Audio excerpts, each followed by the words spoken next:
Jimmy Smith. My name is Jeff Watts with CagePotato.com. Thank you for your time, man. I really appreciate it. And we love your show and what you guys do here. I had a couple questions for you.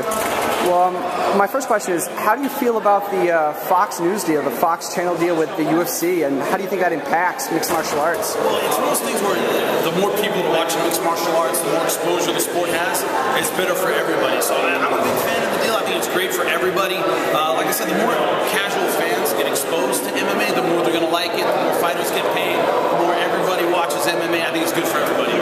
Crazy, crazy, man. What do you think about TUF?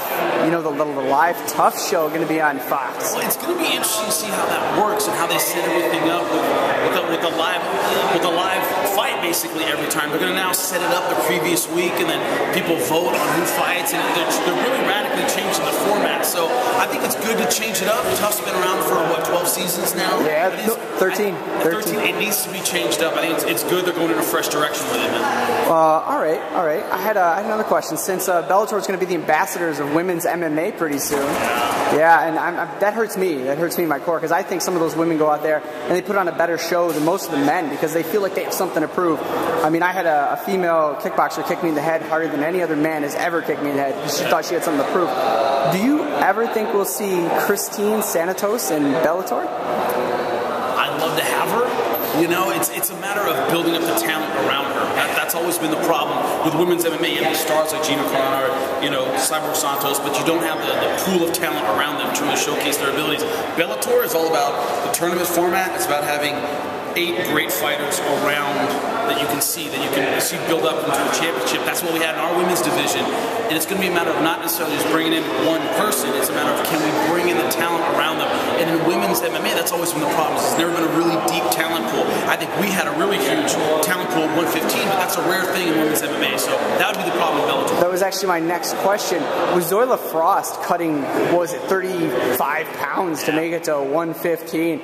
I mean, she looked like a beanpole, and I love Zoila. She's actually Mrs. Gurgel now. Yeah. Congratulations to Zoila and George. But with her probably, in my opinion, vacating the title, what do you think Bellator has planned for that now? I mean, well, that's going to be tough because we had so many talented fighters. Jessica Aguilar, we had Megumi Fujii in that division. Carlos Esparza looked great. So it's a really talented division. If Zoila leaves that division, will they make another division around her and make it 2 divisions, maybe 125 and 115? You know, it's the same problem we always run into with women's MMA. It's that talent pool built around your big names. And Zoila, I think, is a big name. She's done extremely well in Bellator, and she's looked really solid. So will they build a division around her, or will everybody move up to 125? That's going to be the question. I only have 2 more questions for you. Please hit me. My other question is, will we see Megumi in Bellator again? Because I think she's I think she's the #1 female fighter in the world, regardless of Christine Santos. Yeah. I know people who personally know her. Scramble. I'm actually planning on going in there in scramble tights tonight. Do you think we'll see her again? I think we will. I think we will for sure.